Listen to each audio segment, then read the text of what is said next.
Welcome dear students, in Tandu sir. Today we are going to discuss measurement of high pressure.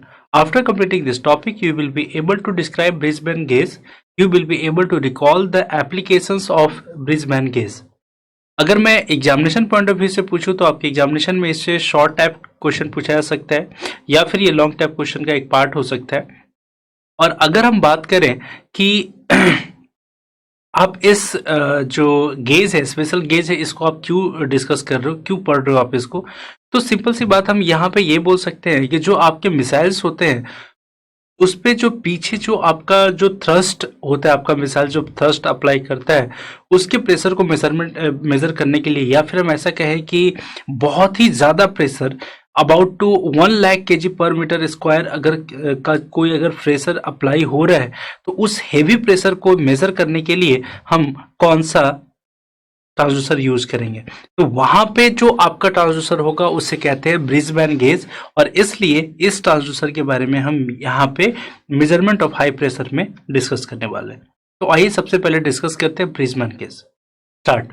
तो student यहाँ पे हम बात करें ब्रिस्बेन गेज, ठीक है। ब्रिस्बेन गेज आपके बहुत ही हेवी प्रेशर को मेजर करने के लिए इक्विवेलेंट होता है। और यहाँ पे ब्रिस्बेन गेज बेसिकली कैसे आपके उस प्रेशर को मेजर कर सकता है, इस पे अगर हम बात करें तो देखो, आज तक हम जब भी एलिमेंट्री सर्किट थ्योरी पढ़ते हैं तो वहाँ पे आपको रेजिस्टेंस के बारे में बताया जाता है। तो हर बार आपको रेजिस्टेंस के बारे में यही बताया जाता है कि किसी भी मटेरियल का अगर कोई रेजिस्टेंस वैल्यू है तो वो आपका चेंज होता है अगर उस कंडक्टर के डायमेंशन को चेंज करो, यानी कि लेंथ और क्रॉस सेक्शन में अगर चेंज करो तो रेजिस्टेंस का वैल्यू चेंज होगा, क्योंकि R is equal to rho L upon A, ये हमने पढ़ा हुआ है। साथ ही साथ हमने ये भी पढ़ा है कि अगर उस कंडक्टर के चारों तरफ का अगर टेम्परेचर चेंज होता है तो उस टेम्परेचर के चेंज होने से भी रेजिस्टेंस का वैल्यू चेंज होता है।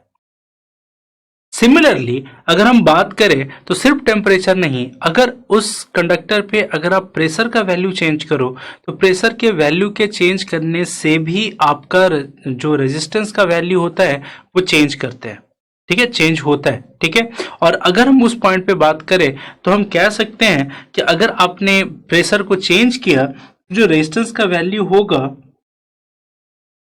R0, that will be equal to Ri into 1 plus delta p. जहां अगर हम बात करें क्या क्या ये जो लेटर्स हमने यूज किया वो क्या क्या स्टैंड करता है, तो वेयर हम बोल सकते हैं जो R0 है that is final value of resistance at pressure P2, Ri इज इक्वल टू initial value of resistance at small b is equal to pressure coefficient of resistance, delta p is change in pressure, ठीक है। तो यहाँ पे अगर आप देखो तो टेम्परेचर के चेंज करने से जो रेजिस्टेंस का वैल्यू चेंज होता है, वहां पे भी जो आप फॉर्मूला यूज करते हो, यहाँ के प्रेशर के चेंज करने से जो फॉर्मूला जो आपका रेजिस्टेंस का वैल्यू चेंज होता है वो सेम, दोनों का दोनों फॉर्मूला जो है वो सेम है ना।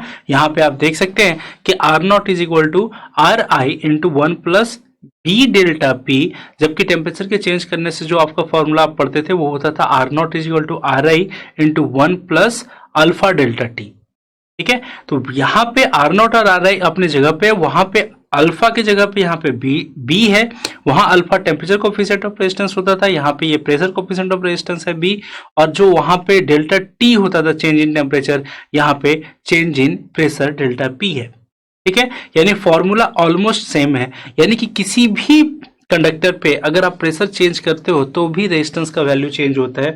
अगर आपने उसको वेटस्टोन ब्रिज में कनेक्ट करके रखा है तो वो ऑब्वियसली आपका अनबैलेंस होगा। तो उसी तरीके से देखा जाए तो जो ब्रिजमैन गेज है, ब्रिजमैन गेज में हम क्या करते हैं कि जो भी हमें प्रेशर अप्लाई मेजर करना होता है उसको अप्लाई करते हैं गेज पे, ताकि उसका जो रेजिस्टेंस का वैल्यू है वो चेंज हो जाए, और उससे उस चेंज इन रेजिस्टेंस को मेजर करके या फिर उस पे जो भी आपका ब्रिज अनबैलेंस होगा उससे आप उस अप्लाइड प्रेशर का वैल्यू मेजर कर सकते हो। अगर हम बात करें कि materials used for Bridgman gauge के लिए हम कौन कौन से मटेरियल यूज करते हैं, तो हम उसमें बोल सकते हैं, वो है मैग्नीन, गोल्ड, क्रोमियम एलॉय एक्सेट्रा। ये सारे जो मटेरियल्स हैं वो आप ब्रिजमैन गेज के लिए यूज कर सकते हैं। So students, we have achieved our first learning outcome, that is Brisbane gauge, and I hope that you have understood it very well. So let's have a knowledge check.